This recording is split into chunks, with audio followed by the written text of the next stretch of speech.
ผู้ชมคะเราทุกคนต่างเป็นส่วนหนึ่งของประชากร 7,700 ล้านคนบนโลกค่ะปีนี้วันประชากรโลกครบรอบ 50 ปีและกองทุนประชากรแห่งสหประชาชาติหรือ UNFPA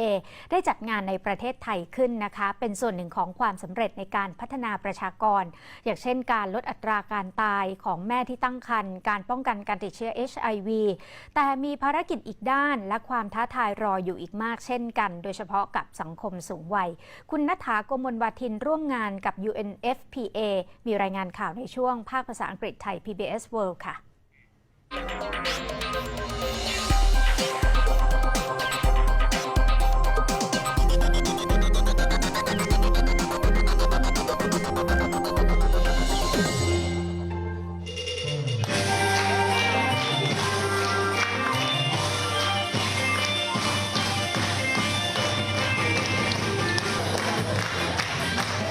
Young adults with Down syndrome dance on the stage with joy and creativity to the song Tau Ngoi, which means floating turtle in Isan language.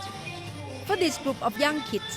this is a very special occasion to perform in this international function to celebrate 50th anniversary of World Population Day.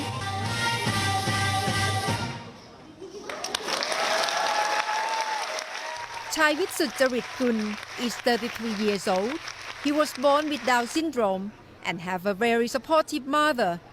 He takes time off from being a member of a national bowling team to be a coach for this dancing performance. At his age, he has started dating. His message for a group of people with special needs is to have love and care from surrounding people. ก็อยากให้สาวๆและคุณพ่อและแม่นะครับก็อยากให้มีความสุขไม่คนมีการครับ United Nations Population Fund or UNFPA, the host of this event, aims at raising awareness of sexual health for every population group. Young adults with Down syndrome should not be ignored as part of world population. Looking back in the past 50 years, the world population keeps increasing. The significant mark can be taken in the past 25 years at the Cairo International Conference on Population and Development, ICPD, when the world leaders first spelled out the links between population, development, and human rights, including reproductive rights. Wasana Im, Assistant Representative for UNFPA Thailand, looked back to the past 25 years, what Thailand achieved in terms of population, and what are in waiting for future development. ในช่วง 25 ปีที่ผ่านมาเนี่ยประเทศไทยได้ก้าวผ่านการที่ข้อท้าทายต่างๆในเรื่องอนามัย According to Wasana, in the past 25 years, Thailand has accomplished in terms of improving reproductive rights. Previously, maternal mortality rate among Thai mothers was quite high, but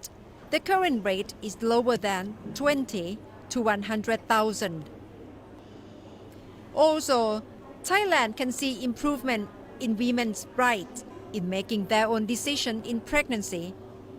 This can be seen as a successful outcome of contraception campaign. Nevertheless, Thailand is facing unwanted teen pregnancy and aging society at the same time. The two situations are main challenges for Thai society. But John Anderson, Regional Director for Asia and the Pacific UNFPA, sees the development trend of world population in which people can live longer. However, he thinks the government as well as private sectors should consider working in tandem to provide better access to health for the world population.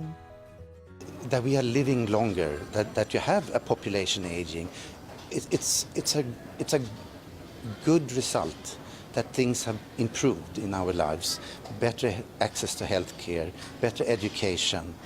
So we should really celebrate that. But what I think we need to be aware of is how you, through a life cycle approach to population aging, make the right investments when you're a child in terms of health, access to education, and then that both men and women have equal opportunities to get a decent job and to provide earning and to provide for their older age. So that when you retire and when you want to stop working, that you have been able to save or you have a pension scheme. So from that perspective, governments should really think of any person and provide them with the skills, if you like, or making sure that they have access to the skills that they need, also to make sure that they have a very healthy aging. We have good examples around the world, and I should say also that one country it's never the same in one country. What happens in Southeast Asia is very different from East Asia, or it's also very different from Europe. But what I think is important for governments to recognize is that the population aging is happening faster in Asia in general than it did, for example, in Europe. So people today who are becoming older in Asia might not have the pensions or might not have the savings that you can have if the transition is taking a longer time. Anderson is from Sweden, a country with highly supportive policy for parents to work and care for children. He supports gender equality and parental care. If I look what's happening in the Scandinavian countries is a change, first of all, in gender equality, that men and women are equal in terms of access to the labor market or have access to education. It's not perfect, and we have still much to do in my own country. But what I think is important to acknowledge is also that government is stimulating both men and women to be able to find a balance between family life and the career. So, for example, parents they have the right to parental leave, but it's both the mother and the father that should take the leave, and to be able to make sure that they also can provide and provide a good upbringing for their children. And by doing that, by having fathers staying home, that's a good example for the children themselves. One challenge is that, still today, women earn less than men. So if you look at it from a financial perspective, it might be better for the father to work in order to get more money into the family. So this is something that, the society still has to address and find ways to change. The past 25 years can be seen as great accomplishment for world population. But this year, World Population Day calls for global attention to the unfinished business of the Cairo ICPD conference to pave the way for sustainable, equitable, and inclusive development for all.